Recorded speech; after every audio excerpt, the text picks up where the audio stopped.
Ahí va, ahora sí. Bueno, muy bien. Y decía, todos conocemos a Jorge Rodríguez, que para nosotros es un maestro que nos ha introducido a las lecturas diversas, decía, de Bion, sobre todo de Winnicott, de Mazzucchelli, de Laplanche y Pontalis, y que nos ha Claro, ahí saco eso. estimulado a esa lectura, digo, con sus últimos libros, que son justamente lectura de Bion, Pensar lo dogmático, y una lectura de Winnicott que tengo acá, por acá en mi mano. Pero además, como decía, es un maestro y nos ha acompañado en estos últimos años, revisando sobre todo nuestra clínica, que es una clínica bastante particular, así que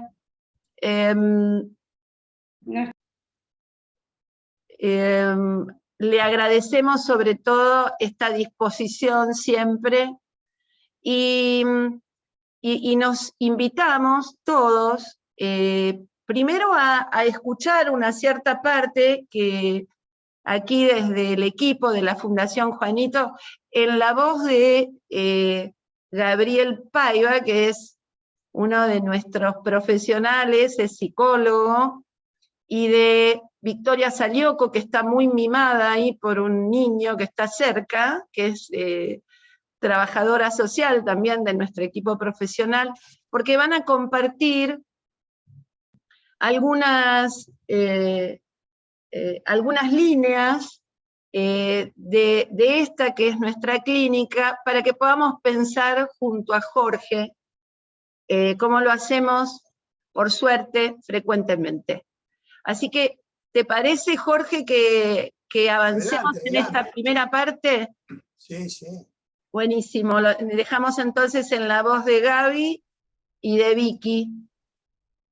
Bueno, arranco. Si se escucha abajo o algo, avísenme porque el micrófono de acá es medio traicionero. Bueno, la idea era un poco presentar una situación y escenas vinculadas a un niño que vamos a llamar G. Quizás dentro, digamos, de la presentación misma vamos como a nombrar un poco como el trabajo que nosotros hacemos en general con otros profesionales, con otros organismos. Intentaremos como dar cuenta un poco de ese trabajo, de esa articulación y los relatos, digamos, también, digamos, de que cada profesional o que cada, digamos, equipo de profesionales tiene también sobre la situación. Bueno, digamos, lo que vamos a presentar arranca un poco a fines de octubre del 2021. Operadores del Centro de Promoción de Derechos del barrio Ricciardelli hacen una consulta por G a la Defensoría. Inicialmente el niño recibe una atención por la guardia pediátrica del Piñero, por un problema en la piel y una infección en el pabellón auditivo. En ese momento la madre se lo lleva sin el alta médica. Desde el centro le consiguen una vacante en la escuela y recursos. Igualmente que no asiste, la madre no lo lleva a la escuela, y él deambulaba solo por los pasillos de la villa, merodeaba el barrio y estaba mucho en el centro de promoción. Se desconocía el lugar de donde dormía, y también lo que cuentan es que solía estar en habitaciones compartidas con vecinas o tías de la madre, en calle o en un auto. En el barrio lo que comentaban era que le tenían miedo a la mamá y a los hombres con los que estaba. Decían que tenía un hermano que era como el macho alfa. Lo que relatan también sobre la madre es que solía ir al bar que estaba cerca del centro, y que si no tenía plata tomaba en la calle. La veían con hombres que la protegían y abusaban de ella a la vez. Todas situaciones como muy fuertes e impactantes que nos fueron relatando tanto los profesionales de la Defensoría como los operadores del Centro de Promoción de Derechos. Esto, digamos, surge de entrevistas con ellos, de reuniones con ellos. Comentaban también que estaba muy sumergida en el alcohol y en el barrio decían como muchas cosas sobre ella, y contaban una escena en particular en donde estos varones hacían rondas y la ubicaban a ella en el medio, dándole de beber algo que, según decían, la dejaba dada vuelta y que después pasaban cosas, ¿no?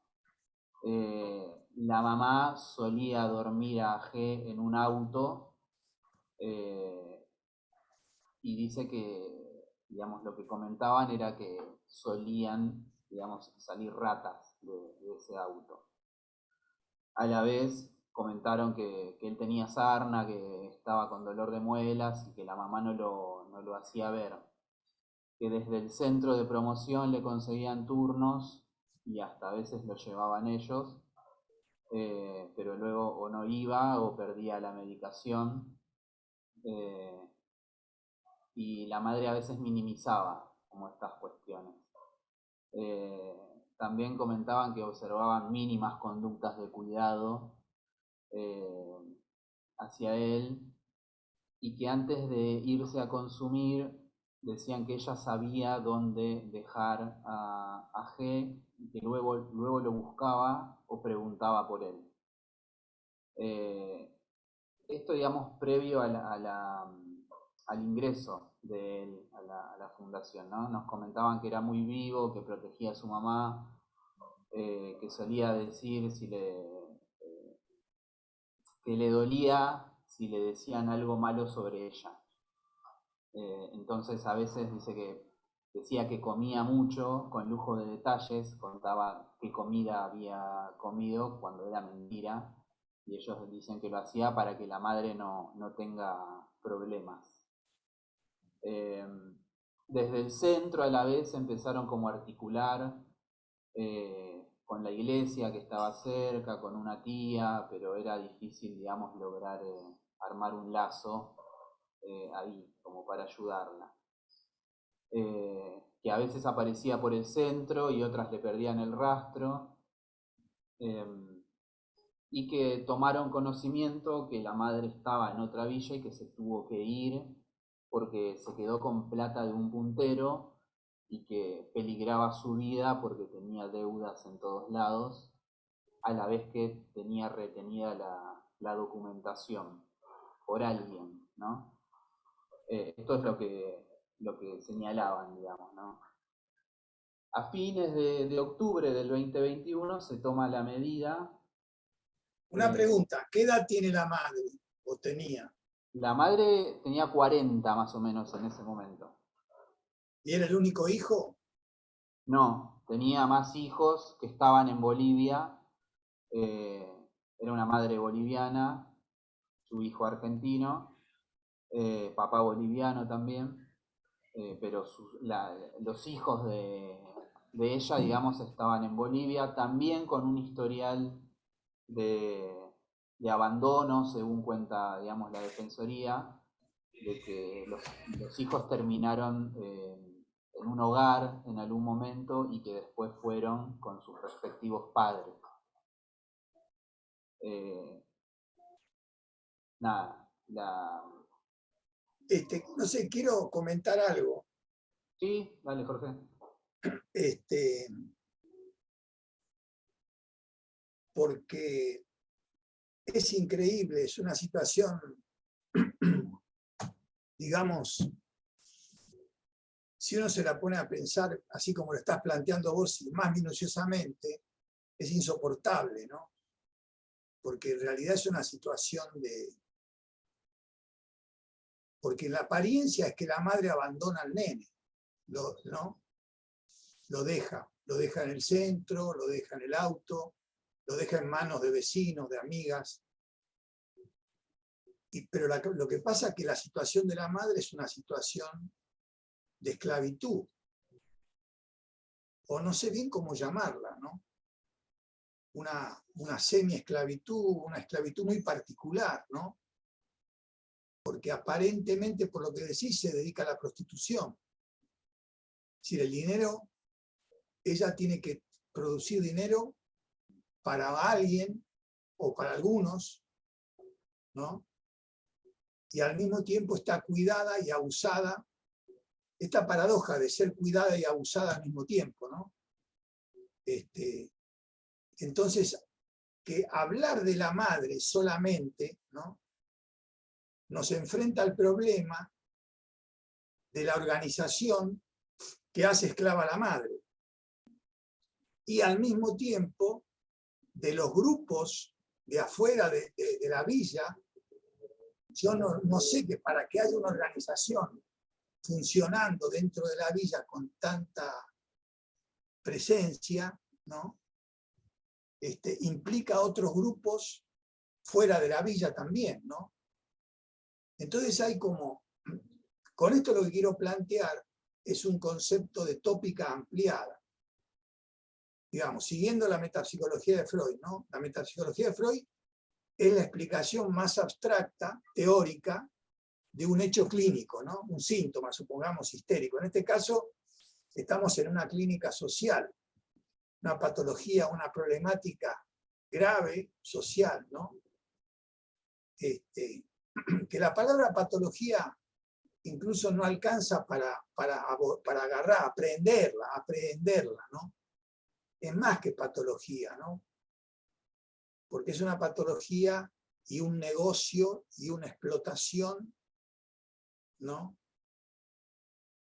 Una esclavitud unida, ¿no? Es una cosa muy compleja. Entonces, para pensar esto, nosotros tenemos que salir. No podemos pensarlo solo desde la subjetividad de la madre, por decir algo, ¿no? O del niño.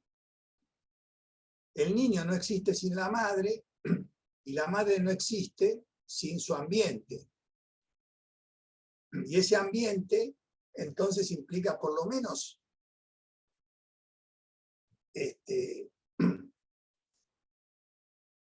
porque por lo que contás es como que no tiene un espacio que nosotros llamamos casa, que fuera de la villa se llama casa. ¿Dónde vivís? ¿Dónde vive? Si ella tiene que decir dónde vive, tiene que decir en el auto de la calle tal, o en la habitación de tal casa, o en la cama de tal otra. Es decir, vive en la villa. Y en la villa no hay ni dirección, ni número, ni lugar propio, ¿no?, de pertenencia mínima. Entonces está, digamos, lo subjetivo, ¿no?, el cuerpo, la enfermedad, porque por el cuerpo va al hospital, por el tema de la piel, del oído, ¿no? Es decir, no va por otro motivo. No va porque deambula solo por las calles de la villa. Va porque tiene un problema en la piel.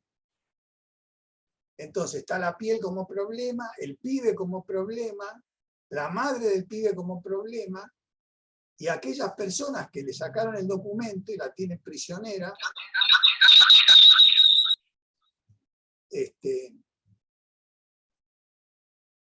y las personas que a su vez sostienen a la persona que le sacó los documentos. Es decir, que tenemos como mínimo 3 o 4 espacios. Uno diría, en una situación clínica distinta, ¿no?, más familiar, digamos así, lo subjetivo o interno, ¿no?, mundo interno en términos de Melanie Klein, o mecanismos, qué sé yo, el deseo, la teoría del deseo, las pulsiones, ¿no?, en términos de Freud, etc. Y está lo familiar, digamos, los vecinos, la vecindad, como diría el Chavo, los vecinos, la comunidad, es decir, la villa, y Bolivia. Bolivia, porque ella tiene, digamos, al decir Bolivia, supongo, no sé si es de Cochabamba, no sé de dónde es, si es de los Andes o es de la selva, ¿no? De lugares más bajos. Bolivia tiene distintas regiones, ¿no? Pero evidentemente en Bolivia lo ancestral tiene una presencia muy diferente a la que tiene en Buenos Aires, la que tenemos nosotros. Nosotros venimos de los barcos, ellos vienen de las montañas, vienen de sus ancestros, ¿no es cierto? Entonces hay una distancia enorme entre lo ancestral de ellos y lo nuestro. ¿Me explico? Y eso sería otro lugar psíquico, lo ancestral. Todos estos espacios que implican complejidades diversas forman lo que estoy llamando tópica ampliada. ¿Qué quiere decir? Que una situación clínica no podemos pensarla en términos individuales, de ninguna manera. Entonces, ¿de qué nos estamos ocupando? Si fuera una clínica, una consulta, digamos, en una situación psicológica, ¿no? Meramente psicológica, individual, familiar, ¿de quién es el síntoma? ¿Cuál es el síntoma? Esa sería una pregunta, ¿no? ¿Qué edad tiene el pibe? 8 años. 8. Bueno, no sé, quería plantear esto como un encuadre que me vino a mí apareciendo la necesidad de decirlo a partir de lo que estaba presentando Gaby, ¿no? Sí. Y yo me preguntaba, por esto que estás diciendo y la tópica ampliada, ¿vos decís que hay alguna otra forma de ver aún los temas que pudieran pensarse como más individuales? No, yo no puedo pensar sin la tópica ampliada. Claro. Porque bueno, pero digo para los que no tienen esa teoría. Perfecto.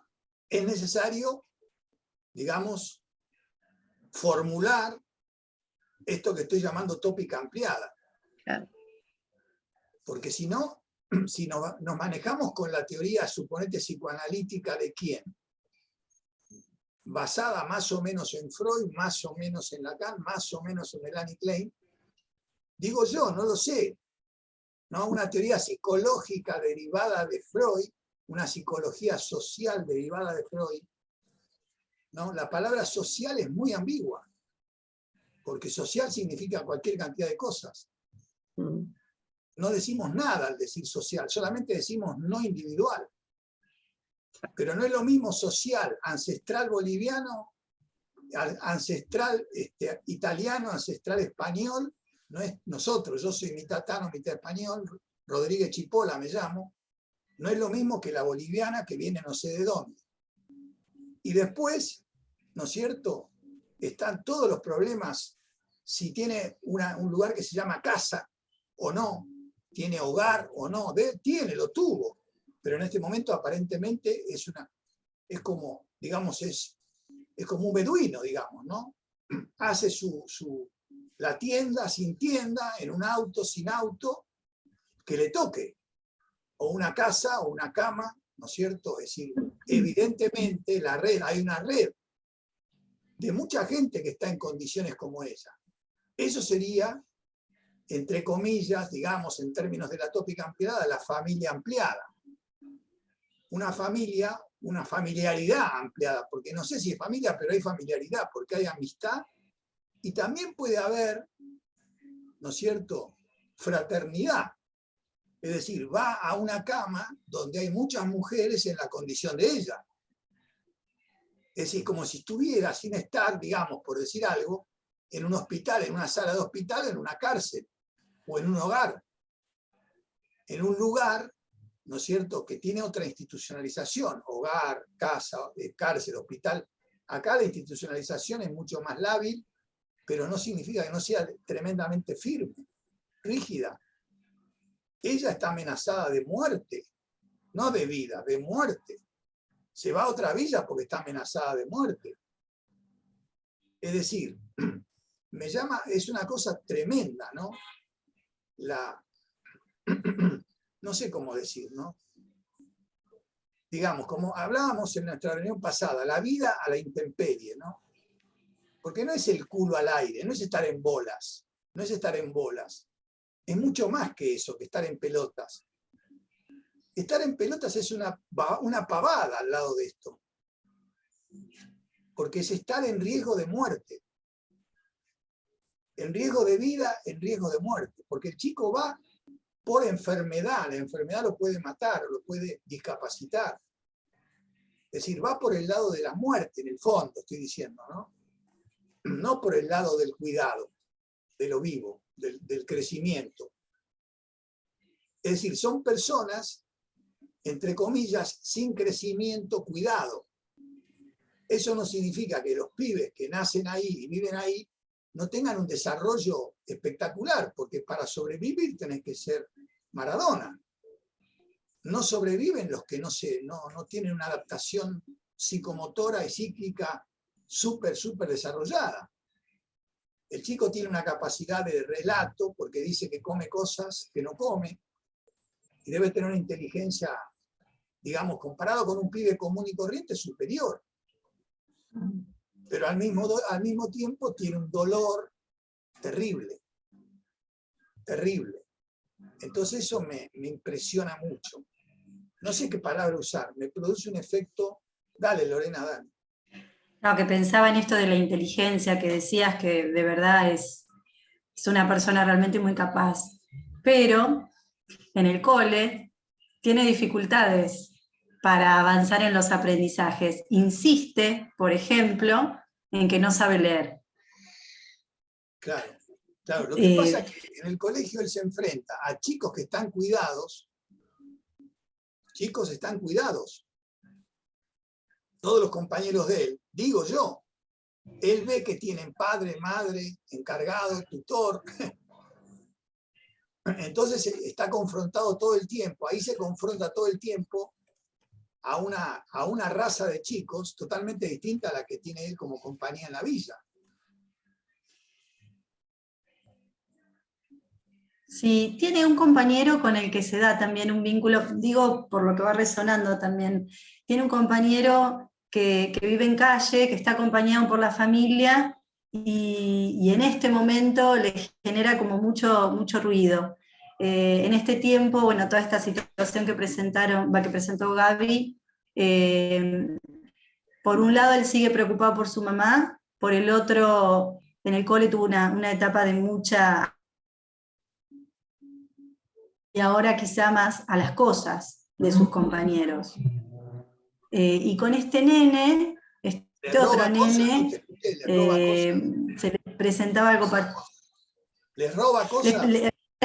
Rompe las cosas, se las saca, las tira a la basura. Sí, pero más que adueñarse de lo de los demás, destruye. Claro. Lo rompe. Claro, eso sería la destrucción, ¿no?, de las cosas. Es la manera de reflejar la resquebrajadura de su alma.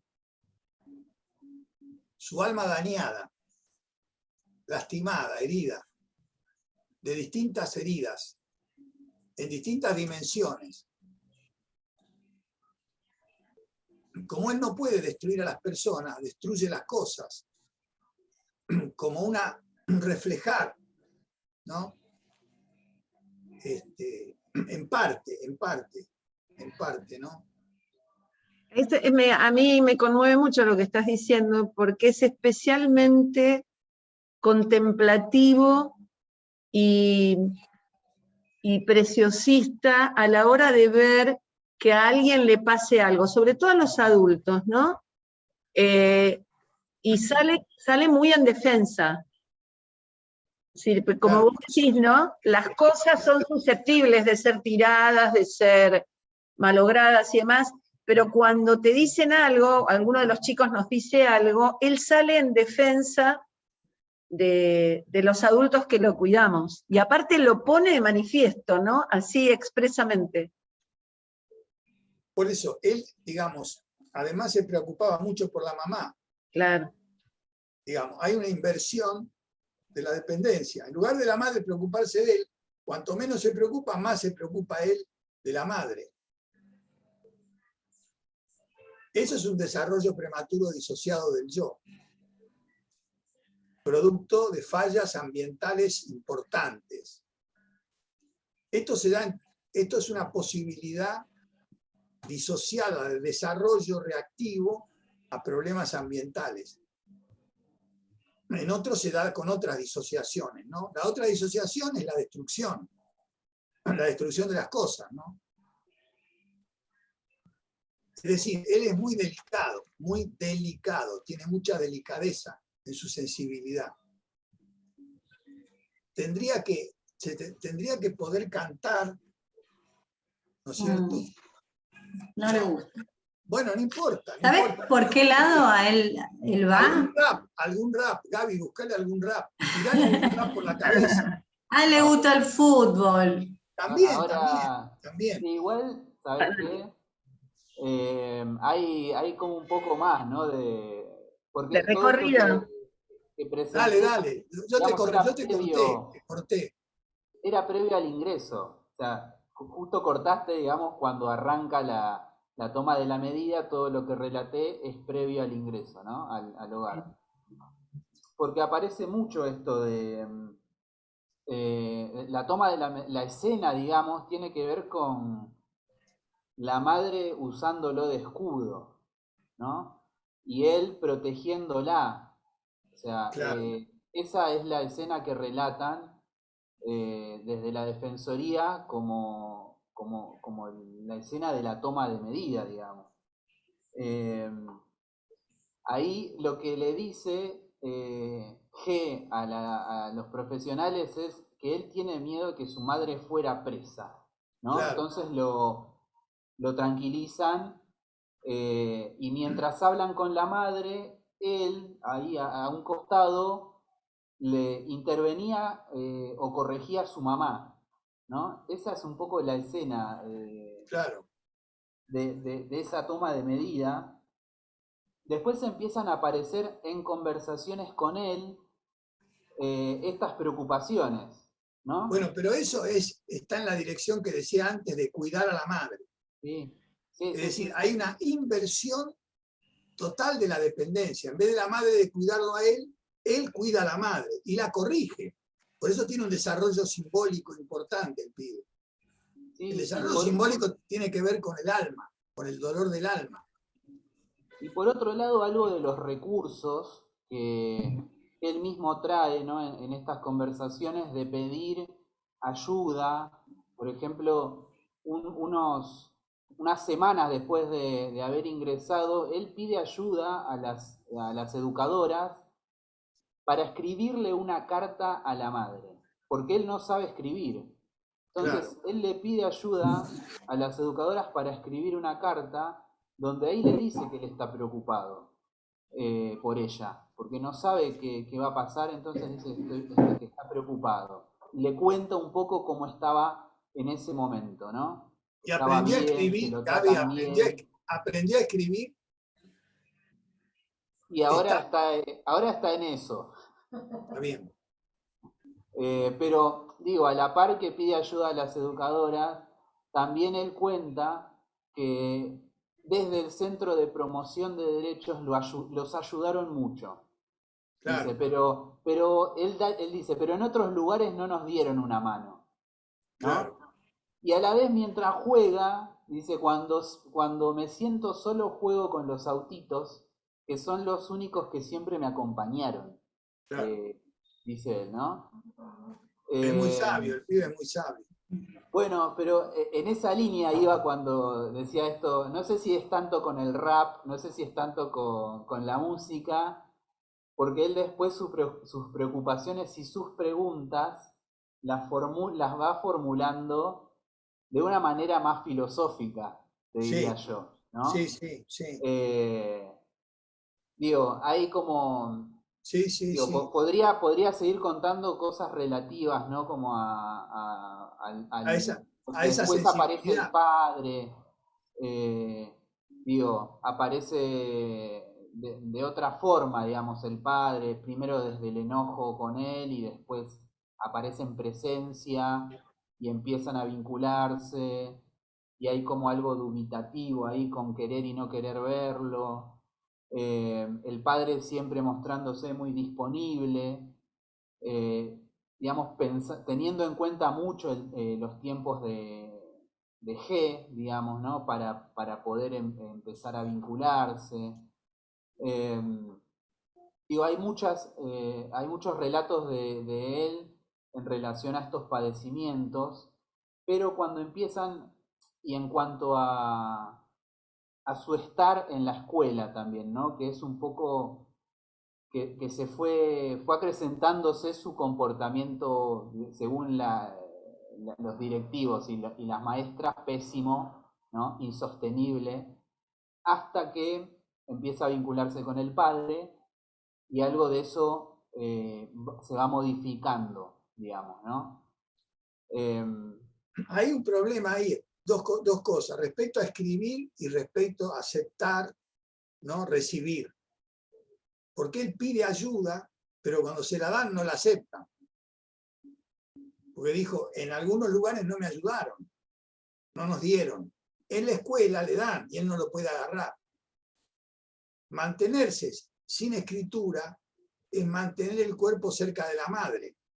La escritura es una forma de distancia, de separación. La escritura es el lenguaje de la ausencia.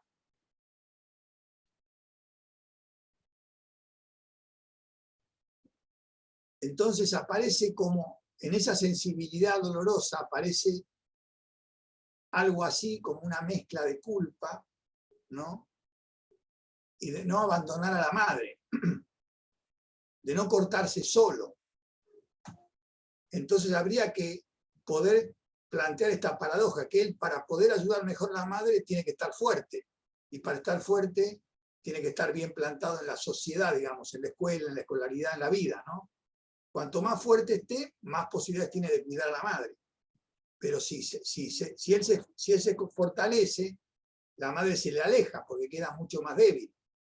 Entonces hay una paradoja ahí que le causa culpa y le impide quizás aprovechar todas sus potencialidades, porque es demasiado contradictorio estar en la escuela sentado, escuchando, ¿no? Gente que habla, que ríe, que juega, y mientras tanto él tiene toda la experiencia de su vida en la no escuela, cómo viven los que lo acompañan a él, ¿no? Y ahí, bueno, me parece que hay un poco trabajar esas dos situaciones. Lo que ustedes llaman escenas, yo lo llamo situaciones, ¿no? Porque la palabra escena viene de Freud, de la otra escena.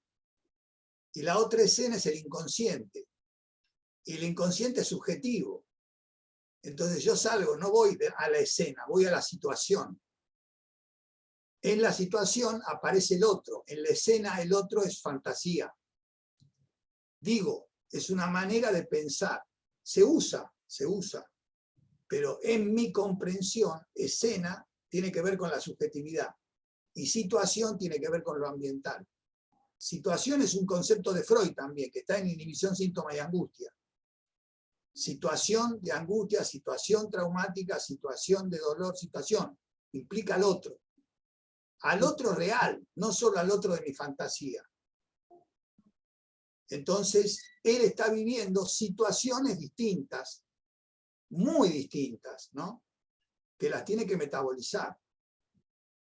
Si las metaboliza, va a fortalecerse. Yo supongo que sí, pero bueno. Sí, a todo esto, digamos, se suma como un dato que es que desde principios de enero se enteran desde la Defensoría que la madre estaba en Bolivia, que supuestamente la había llevado una tía porque estaba en muy malas condiciones y allá una de las hijas la interna en una clínica de rehabilitación. Ese es el último dato que tuvimos. ¿no? Claro. De la madre. Después no supimos mucho más. No sé si decir mucho más, pero hay algo ahí, digamos, donde, digamos, que persiste, que es un poco la pregunta por la madre, ¿no?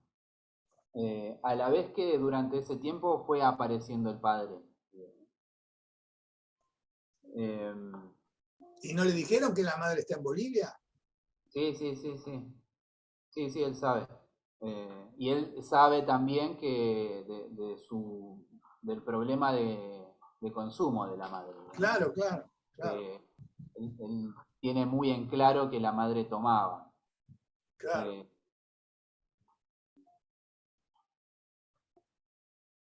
Pero bueno. Sí, no solo debe haber tomado, no solo alcohol, sino cualquier cosa. Cualquier cosa. Es muy difícil soportar ese tipo de vida sin ese tipo de, digamos, de nube. El alcohol o las drogas generan una especie de contención provisoria, ¿no? Fugaz. Algo que me parece también interesante es que este nene había presenciado un montón de situaciones de violencia entre sus papás. Y este papá, de hecho, como empezaba a tener dificultades con la mamá, por lo que provocaba cuando estaba alcoholizada, que este señor también, obviamente también tomaba alcohol, digo, estaban como complicados ambos, también este nene había querido como defender a su mamá. Y en el relato él cuenta que se tuvieron que ir porque su papá medio que los había echado. Entonces, cuando empezó la posibilidad de vincularse y de reencontrarse con este papá, que hacía como 3 años que no veía, él primero planteaba que tenía miedo, que recordaba golpes y que también recordaba que había sido como malo con su mamá y con él. Él empezó un proceso terapéutico y también confió, digamos, en que nosotros lo íbamos a acompañar, nosotros le garantizábamos en tanto que él lo planteaba que no iba a ir solo a ninguna situación y que iba a ser cuando sea el momento, que nadie iba a forzar esa situación. A todo esto, el papá se mantuvo consistente en querer verlo, encontrarse y reconocer que se corrió cuando no debía correrse, que su responsabilidad de padre no había estado a la altura, que no tendría que haber dejado que se fueran, bueno, y un montón de cuestiones. Digo porque yo pienso también, ¿no?, en esto que hablábamos de estar cerca de su mamá, el esfuerzo que también debe haber hecho para poder armar algo con su papá sabiendo toda esta cuestión. Y él ahora dice cosas como que el papá ahora es bueno, que, bueno, como que es otra circunstancia. Digamos, durante la investigación que hicimos un poco para recolectar los datos, aparecía mucho desde los diversos actores, digamos, que estuvieron interviniendo en la situación, esto de que la madre hablaba muy mal del padre y que decían, y que era mentira, ¿no? Pero se sostenía en varios relatos que la madre hablaba muy mal del padre, ¿no? Como que decía cosas feas de él. Digo, en relación a esta como ambivalencia, ¿no?, que se le Pero ¿sabes qué pasa? ¿Sabes qué pasa? Que el padre, de todos los hombres que la rodeaban a la madre, el padre era el más débil, entonces era el único que ella podía criticar. Al que le sacaba los documentos, los que la amenazaban de muerte, no podía decir nada porque corría riesgo de vida. Entonces es evidente que ella podía hablar del padre porque era de quien podía hablar, de los otros no podía hablar, ¿no? A mí me parece que las experiencias que ustedes tienen de situaciones de vida, ¿no?, de desamparo y de dependencia muy complicada, una dependencia sin dependencia, es decir, estos chicos es como que no viven la infancia, ¿no? No tienen infancia. la situación de vida les roba la infancia, se le impide, ¿no? Entonces, ustedes tendrían que caracterizar cómo es ese robo de la infancia, ¿no? ¿Qué hay en lugar de cuidar, proteger y proveer? ¿Qué hay? En lugar de cuidar, ¿qué hay? En lugar de proteger, ¿qué hay? Y en lugar de proveer, ¿qué hay? ¿No? ¿Qué hechos reales, ambientales, ¿no? cercanos, ya sea de la madre, del padre, de la villa, ¿no? Del ambiente ampliado, ¿no? de la casa, de los familiares cercanos, ¿no? ¿Qué es lo que esa gente genera realmente? Entonces Jorge, el chico, sí, sabes que acá conversando con Ade, también recordábamos que en el primer encuentro, digamos, en la primera vinculación entre el padre y él, hace unos 3 meses, él le dice, apenas lo ve, lo abraza, se emociona, lloran los dos, están como muy contentos. Y él le dijo que acá, en la fundación, aprendió que las cosas no se resuelven a los golpes, sino hablando, ¿no? Eso le dice él al al padre. padre. Y el padre quedó, digamos, atónito, porque era, Claro, se quedó claro, sin claro, palabras, digamos. claro. Eh, bueno, nada, como... No, por eso el pibe tiene una sensibilidad y un desarrollo de la sensibilidad profunda muy, muy grande. Muy grande. Por eso decía, ¿no? Que hay que poder estimular eso a ver si él logra, ¿no? Ir desplegándolo, ¿no? Bueno, en la última vinculación, esto que quería traer, era que después de nada, estuvieron el primer rato jugando, andando en bici, jugando a la pelota. Después cuando vuelven, digamos, a la sala a tomar algo, él se sienta y le empieza como a hacer preguntas, ¿no? Y le pregunta sobre el bien y el mal, sobre Dios y el diablo. Y hay algunas puntuales que él dice, ¿no? Que él se pregunta, ¿y si Dios se equivoca? Claro, Era un ángel que quería todo el poder y lo enviaron abajo, ¿no? Por el diablo. claro, ¿Cómo armó su ejército? claro. Y él dice, me lo contó mamá, mamá me llevaba a la iglesia y en un momento se mira así y dice, uy, me preocupé porque pensé que no tenía el rosario en el cuello, dice, ¿no? Claro. Y le muestra el rosario al padre. Él, le pregunta, ¿Jesús dónde está? Y el padre le responde, en el cielo está. El padre iba respondiéndole, ¿no? Como a su manera. Sí, sí. Y él le pregunta, ¿la Virgen cómo es? Yo pregunto, dice él, ¿no? ¿El mal ataca al bien? ¿Por qué están en guerra el bien y el mal? Quizás se quiere vengar el ángel ese. Está Después genial. relata como una situación en Es un donde genio, el pibe es un genio. Un genio. donde, Es un genio. donde él estaba, él relata una situación donde él estaba, se ve que con otras personas más grandes, y había una señora que le dice, te eligió Dios. Porque había otro señor que se sentía muy mal, y dice, yo le puse la mano en la frente y pensé en que quería que se sienta mejor. Dice, ¿no? Sí, Y le contó como eso al padre. El padre al final, cuando termina de contar todo eso, dice, estoy muy contento, G, porque la verdad que tenés como muchas preguntas que son muy interesantes, le dice. Al final, cuando yo lo despido al padre y él ya no estaba ahí, me vuelve como a decir esto, ¿no? Wow, como que nos miramos los dos impresionados también por las preguntas que había hecho. claro. Por eso me parece que la escritura, le pueden decir que con la escritura él va a conservar esas preguntas y las va a poder profundizar. Si los demás no saben contestarlas, o no pueden contestarlas, o no tienen ganas de contestarlas, si él las escribe, puede ser que él pueda contestar en parte esas preguntas, ¿no? Porque evidentemente la iglesia, ¿no? Lo religioso, Dios, el diablo, es decir, esas explicaciones son un sostén simbólico que sustituyen el ambiente que no existe. El bien y el mal son formas de hablar de que no tengo casa y tengo ratas. Es decir, un chico de 8 años, para llegar a esa profundidad de conocimiento, de pregunta, ¿no?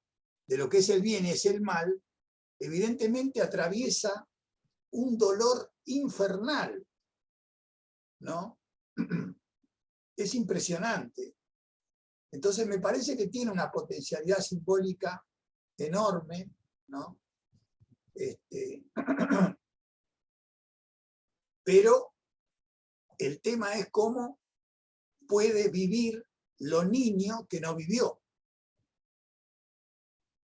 Entonces vivir lo niño es jugar a la pelota, andar en bicicleta, hacer quilombo, comer dulces, ¿no? Quizás una buena manera sería aprender a cocinar algo dulce, ¿no? Cosas dulces, elementales. Porque eso también es una forma de provisión, de proveerse, ¿no?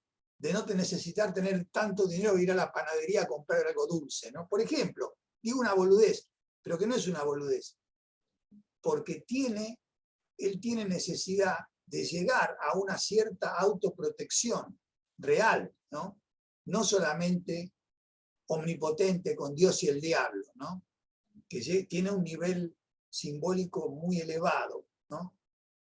Lo que pasa es que cuando vos llegás a esos niveles de simbolización y abstracción, es porque hay una ausencia de realidad terrible. Un chico que tiene sostén material y va y viene con el sostén material, no llega a esos niveles de abstracción filosófica a los 8 años. ¿No es cierto? Es decir, habría que leerle Nietzsche, no sé, como sin querer queriendo, ¿viste? Vas leyendo, no sé, más allá del bien y del mal, yo qué sé, no sé, un libro de Nietzsche, no sé, un fragmento, ¿no? Como diciendo, mirá el que dice este tipo, un loco, como vos, que habla del bien y del mal. Es decir, jugar el humor, no sé, digo, es una situación recontra difícil. Y esto del jugar, ¿no? y de la comida apareció mucho cuando nosotros le preguntamos si quería verlo al padre. Y él dice, sí, yo quiero volver a jugar con él, como jugaba antes, ¿no? Claro, claro. Y por otro lado, nombra mucho la sopa de maní que le hacía la madre, ¿no? Claro. Entonces, al padre el otro día le preguntó, ¿vos sabés cocinar sopa de maní? Porque a mí me gusta mucho como hacía mamá y qué sé yo, ¿no? ¿Y en la fundación pueden hacer sopa de maní? Hay que conseguir la receta. Sí, la que no sabemos de cómo se hace. Bueno, pero no es tan difícil conseguir la receta porque es recontra nutritivo el maní. Y barato, es muy barato. Es lo más económico, ¿no? Comparado con las nueces y todas las otras frutas secas. A mí me parece una pregunta. Esto de la sopa, de la comida, me parece, lo tengo que seguir pensando, me parece tan rico, valga la asociación. Pero digo, un chico de estas características, que está en este plano y a veces parece muy inasible en un sentido, ¿no? Parece que se desliza y es como muy autónomo en ese sentido. No sé si se entiende. Sí, sí. ¿Puede dejarse alojar en un vínculo tal como si fuera un niño? No sé. No. Si ustedes no pueden tener esa intención, porque va a escaparse, porque no les va a creer. Nadie puede creer que me quieran alojar. Con esa experiencia nadie puede creer. Entonces la única experiencia real es que pase de la sabiduría a saborear. Que ustedes le hagan saborear el chocolate, el maní, la concha del mono, no sé, lo que cocinen, que saboree. Entonces baja a la sensorialidad, y ahí ya es niño. Baja al sabor, ahí es niño. Maravilloso. Entonces, ese es el andarivel de la cocina, de la comida. Sacarlo de la filosofía, porque la filosofía es un refugio y una solución genial y al mismo tiempo súper alienante para su realidad y para las relaciones personales. Imagínate que le haga estas preguntas a su compañero de banco o a la maestra de primer grado. La pone cerca del suicidio a la maestra. Sí, claro, sí, mientras además en la escuela van a estar detrás de la alfabetización, ¿no es cierto? O sea, Bien, la cuestión... es lógico, claro. Claro, pero digo, bueno, está en otro registro de cosas. Bueno, pero yo creo que hay que compartir con la maestra algo de esto para acercarla a lo que el chico necesita. Es decir, el chico necesita en la escuela, ¿no es cierto?, recibir una taza de un café con leche más o menos sustancioso y de un pan rico, ¿no? Y con eso va a poder incorporar otro tipo de cosas. No hay que ofrecerle conocimiento, hay que ofrecerle algo dulce, algo que saboree, algo que lo alimente, que le dé calorcito, o algo fresco ahora en el verano, fruta, y de ahí, ¿no? ¿Les parece que abramos un poquito las preguntas en estos últimos minutos? El que quiera, no sé si, Vane, querías preguntar, a ver, no te veo por acá. No, Vero, era, Vero.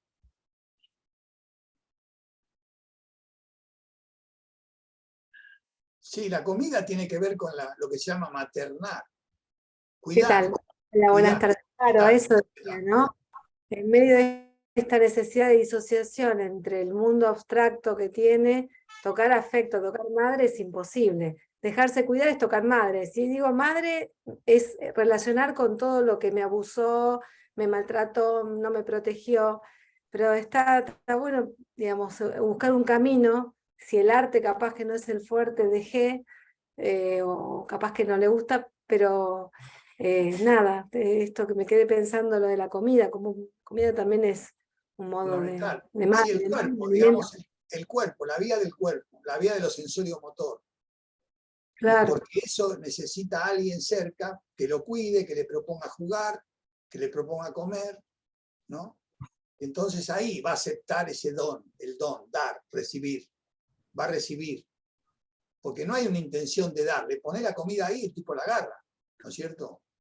Entonces, digamos, hay que partir de lo concreto, del cuerpo y de las acciones, para ir viendo cómo va incorporando eso, y después va a incorporar la escritura.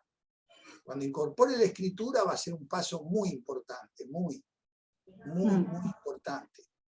Entonces me parece que para la escritura quizás, dado su lado filosófico, no lo digo en joda, leer algo de Nietzsche, más allá del bien y del mal, o no sé, cualquier obra de Nietzsche, me hizo asociar con Nietzsche este pibe. Entonces, bueno, uno puede, ¿no? Como decir, hay gente que escribió esto, que piensa algo parecido a lo que pensás vos, ¿no? Por ejemplo, como diciendo la puta, no es que no soy único en el mundo. Hubo otros que gastaron la vida en pensar esto mismo que vos estás pensando, ¿no? Sin decirlo de esta manera, pero bueno, lo estoy exagerando, pero me parece que son formas de acercar un ambiente que cuida y que provee, ¿no? Otra cosa que quería como aportar es que él rescata situaciones, gestos de cuidado de su mamá. Sabe, o sea, yo creo que se da cuenta la falta de protección que ha tenido y en ese sentido él valora la participación de otras personas, pero también en este lugar de protección de derechos comentaban que por ahí la mamá lo dejaba a resguardo en algunos lugares, en algunos momentos, o sea que había pequeños gestos de cuidado que él cuida a su vez. Y Claro. que también frente a otros chicos que le dicen, por supuesto que hay crueldades entre los chicos en sus decires, y le han dicho algo así como que él no tiene mamá, o que su mamá no lo cuidó, esas cosas. Él dice que sí, que su mamá tenía problemas y demás, pero digo, él cuida eso, pero digo, de una manera incluso verosímil, yo no creo que esté distorsionando, que puede ser otra la situación de otros, pero no es la de él. Sí, sí, sí. Sí, tiene mucha conciencia de todo lo que vivió la madre. Lo que pasa es que le resulta impensable, ¿no? Sí. Llegar a pensar que a la madre le secuestran el documento y la madre le roba plata para sobrevivir, etcétera, y la explotación de la madre es impensable, es indecible. Sí. Está en el Sí. borde del indecible. Entonces eso hay que dejarlo así hasta que lo va a procesar por el lado del diablo y de Dios y el diablo. Y lo otro que quería también agregar es que estábamos pensando también un cambio de cole para el año próximo, porque estas cuestiones que estamos hablando son muy difíciles de pensar con otros niños, Seguro. con los adultos que acompañan a esos otros niños en la escuela. Seguro. Sí, En la escuela, o sea, los directivos y hasta la docente, que bueno, tiene su manera corta a mi gusto de resolver o de acompañar, pero se arma mucho bardo, obviamente, un pibe que quizá reparte patadas o rompe las cosas, desata situaciones muy complejas para los adultos de comprender, y llega a un punto en que lo que transmiten es, bueno, a ver, lo vinimos bancando un montón, todo el año, hablen con él. Todos los días hay notas de la docente que es, hablen con él porque tal cosa, hablen porque no le importa, o sea, así. Entonces, bueno, la posibilidad de un cambio, ¿no? de otra manera, de otro comenzar en otra escuela para el año próximo, quizá también despeja de la escritura, porque hay otro recorrido. No, ni idea tampoco. Pero no garantizás nada con otra escuela, ¿no? No garantizás nada. Yo creo que la otro docente, comenzar. Sí, es empezar otro grupo. Claro, pero bueno, va a tener, pero pierde continuidad. Ya tiene su escuela. Si cambiás de escuela, hay que aprovechar esa continuidad. Y con la nueva docente, eventualmente, tener algún encuentro, ¿no? Tuvimos miles. Bueno, ¿Sabés qué nos pasó, Jorge? Tuvimos una reunión y él sabía que nosotros íbamos, que nosotras íbamos, y en general nosotros lo que hacemos sobre el final de la reunión, primero hablamos entre adultos y después sumamos a los chicos para que participen. Él sabía y estaba muy deseoso de estar en esa reunión. Y le dijo a su docente, de una manera muy delicada, pero muy precisa, que él no se sentía escuchado por él. Es lo que pasa, que la violencia y la destrucción es una pseudo-identidad. Les está diciendo a los otros, yo soy alguien, ojo, no soy nada. No soy sin madre, soy esto, ojo, porque les puedo romper el culo a todos. Porque todos ustedes tienen madre, pero no se saben defender, no saben cuidar. Y yo tuve que aprender solo a cuidarme. Entonces hay que hablar de esa, entre comillas, potencial pseudo-identidad. Porque eso le da un lugar de poder en el aula. Y la maestra no lo ve de esa manera, no llega a entenderlo. Por eso digo, poder conversar con la docente para entender un poquito esto. Porque ella lo toma como estigmatizándolo, y entonces ya lo localiza en una falsa identidad. Es ladrón, es villero, es negro y es de River, qué sé yo. Y los problemas que me trae, porque faja al otro y viene la madre del otro Claro. Y no sabe qué hacer. Por eso, la coloca en una situación muy difícil, pero eso va a suceder en cualquier escuela. Yo no cambiaría de escuela. No, a veces los grupos son más continentes, a veces, digo porque nos pasa, no es el primer nene que tenemos que que vive así, digamos, estas cuestiones, ¿no? Está bien. Y a veces los grupos tienen otra paciencia o reaccionan de otro modo. Sí. Este grupo se la ha devuelto también. Se la ha devuelto en el sentido de que también le han sacado cosas y se las han tirado a la basura, le han dicho cosas horribles, o sea, es como que es delicado también. Sí, sí, es duro, es duro. Sí, entiendo, horrible, horrible, horrible, Sí. horrible. Me parece que eso hay que ponderarlo y ver cómo intervenir prematuramente con el docente, ¿no? Aclarando para lo que se le puede escapar a la comprensión, o lo que pasa que el pibe está haciendo un quilombo que le impide al docente laburar, entonces es 1 contra 30, ¿entendés? Es muy difícil. Por eso me parece que con el pibe hay que hablar de esto, de que él tiene una personalidad, tiene una identidad, que no tiene que ejercerla exclusivamente con toda esa potencialidad violenta que tiene, porque él tiene mucha creatividad. Entonces, esa creatividad corporal, psicomotora, podría estar encauzada de otra manera, ¿no? Vani tiene una pregunta, Jorge. Desmuteate, Bueno. Vani. Hola, ¿qué tal?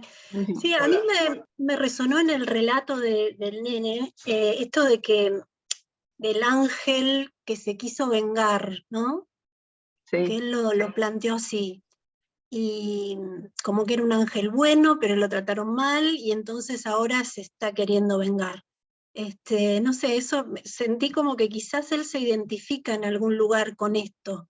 Y por eso esa pregunta, ¿no? De tratar de entender por ahí ese relato que escuchó, ¿no? O sea, si es una iglesia evangélica, es como que es muy de leer los textos bíblicos y como de, no sé, de buscar un sentido en esos textos bíblicos para que la gente entienda su realidad. Entonces también me parece como que puede haber llegado a captar eso, ¿no? De la iglesia evangélica, que todo el tiempo te leen un texto y la gente es como que se apropia un poco de eso.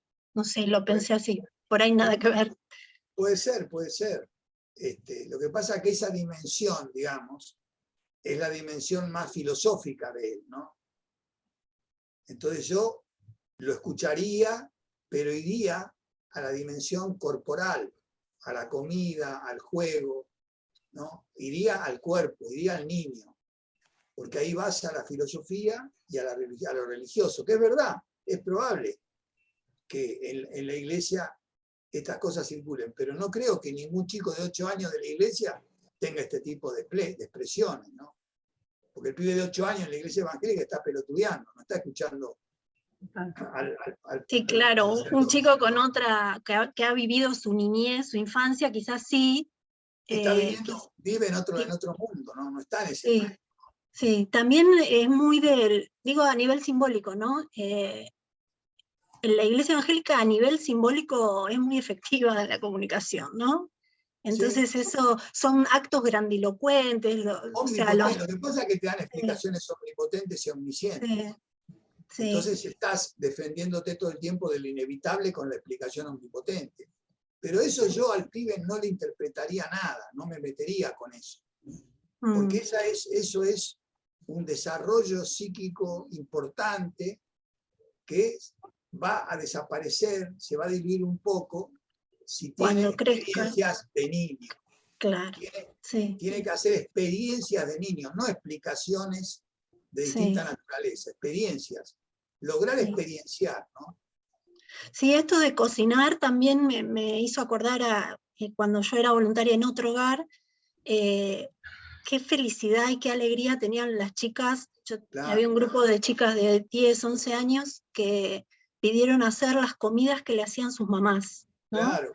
Y una era una comida que yo decía, esto no es ni siquiera comida, que era harina con aceite revuelto, y yo decía, ¿cómo esto la puede hacer tan feliz? Porque nosotros siempre buscamos nutrirla con nuestro concepto.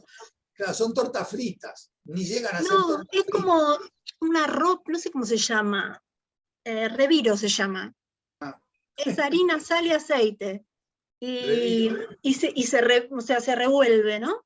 Y ella estaba feliz, primero porque ella sabía hacer la receta, la pudo hacer, y ese, como vos decís, la sensación la invadió, digamos, ¿no? Le trajo el recuerdo de su mamá lejana, sus hermanas, toda esta situación de que fue maternada en un punto, quizás. Es muy interesante eso. Bueno, estamos por finalizar seguro, pero se me venía a la cabeza toda una situación, porque mientras todo esto sucede, algunas autoridades están como más prestas a pensar cómo se resuelve el tema, porque ya pasaron 6 meses. ¿Va a una adopción este niño? Y nosotros nos descolocamos por completo, porque entendemos que no estarían dadas las condiciones, ¿no? Que está en un proceso personal que está lejos de poder ubicarse en esta cosa que es casi como una sustitución automática, ¿no? Bueno, no tuvo madre, entonces que la tenga. No tuvo padre hasta ahora, bueno, pues entonces que lo tenga, ¿no? Sí, sí, bueno, eso es muy delicado porque la institución, digamos, judicial, si no acumula expedientes, los quiere resolver como si los chicos fueran expedientes. Si el chico no es un expediente, es una persona. Entonces, eso es muy delicado. Hay que encontrar la forma de transformar el expediente en persona. Ese es el desafío que ustedes tienen. Sí. Bueno, ¿qué decirte, Jorge? Muchísimas gracias. ¿No se está volviendo a vincular con el padre? Sí. Podría ser que haya alguna posibilidad ahí, hay que trabajarlo, sí, Valen. Sí, claro. Lo tenemos que recorrer, sí, tal cual. Pero bueno, digo porque en el mientras tanto se van buscando resoluciones casi inmediatas, ¿viste? Desmuteate si querés, sí. Me parece como 6 meses muy poco tiempo para resolver nada en la vida de este chico, si todavía está en la revinculación con el padre, si existe esa posibilidad. No, obviamente no se va a dar de un día para el otro, necesita más de 6 meses, si encima desapareció durante años. Me parece una locura como el querer reemplazar directamente a la madre, porque es la que no estuvo, y en muchas de las historias que cuentan pasa eso, de que es a la madre la que se trata de reemplazar, y no se tiene tanto en cuenta el rol del padre y de esa revinculación, veo. Sí, porque aparte el padre jugaba con él, andaba en bicicleta, y él le preguntaba cosas.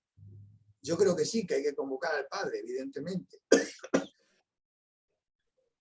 Sí, y me parece una cosa que no lo trajimos, pero viene al caso, es que antes de que él pudiera producir todas estas preguntas, él estaba sumamente inquieto, muy inquieto, y que en las vinculaciones con el padre en un momento descubrieron que podía jugar y aprender a jugar al ajedrez. Y yo creo que eso fue también un hito, ¿no? Claro. Porque el juego organizado, todo juego organizado, el game, ¿no? Claro. El ajedrez, cualquier juego, ¿no? Las cartas, son juegos de matar o morir, pero sin muerto. Porque vos, jaque mate, mataste.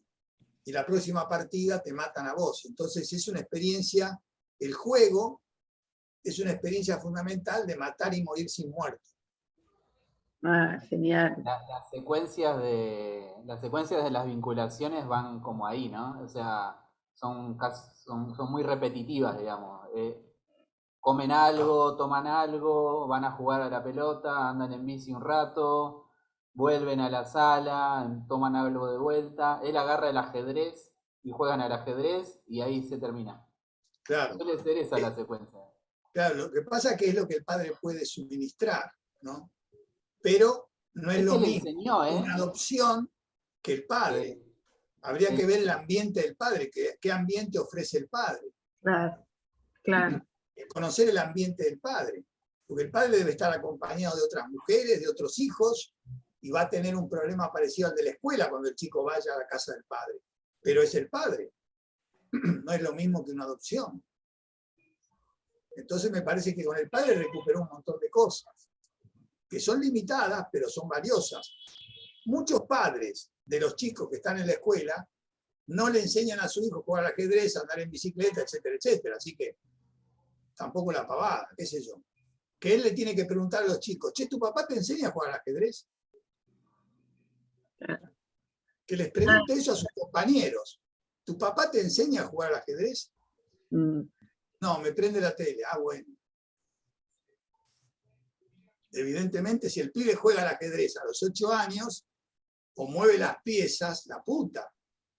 Tiene un desarrollo enorme. Ahí fue un poco al revés, porque el que le enseña es el niño al padre. El padre se acordaba algo, pero él es el que le enseña más. Y también es muy rudimentario, porque es como que a veces los ayudo yo, digamos, como a... Bueno, Claro. este va para allá, qué sé yo. Bueno, pero bueno. es como... Es Bueno, más pero lo que le transmite G al padre que... Bueno, pero hay un compartir algo cultural, que es un juego, que lo están haciendo a mitad de camino. Bueno, pero Sí, si aprende el juego... La disponibilidad también de... Claro, del padre. El ajedrez es un juego muy complejo para los 8 años. Tiene como 8 piezas diferentes, los peones, las torres, 6, 7 piezas, tiene 8. Se mueven de manera distinta, no es tan fácil, digamos. Yo creo que si él sabe jugar al ajedrez ya pasó a 6º grado. Sí, y además, respecto de lo que vos decías, lo están haciendo acompañados, porque tampoco es que están absolutamente solos ahí, ¿no? Digo, la intervención de Gaby, de la que hablaba recién, me parece tan valiosa como nuevo, ¿no? Como novedad en medio de ese vínculo. Me parece muy... pues es el ambiente que el padre y el hijo necesitan. Claro. Desde ya. Claro. El ambiente, no las interpretaciones. No explicar nada, acompañar y posibilitar. Intervenir cuando hay algún quilombo y posibilitar lo que ellos dos están haciendo, ¿entendés? Por eso la interpretación es un pecado en esta situación. Buscar los significados te puede llevar al recontracarajo. Vas a quedar bien con cierta interpretación teórica, pero en los hechos disociás. Porque lo que hay que posibilitar es que el chico sea pibe, ¿entendés? Acá se está juntando con el padre. Es muy importante. Encontrar ese lugar, Gabriela, fue fundamental, me parece. Totalmente. Así que bueno.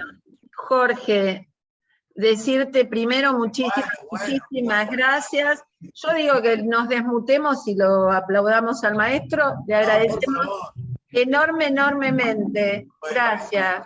Nos vamos con un montón de cosas para seguir pensando, como siempre. Gracias. Chao. Gracias a todos, a todas. Gracias por estar, Muchas gracias. Gracias.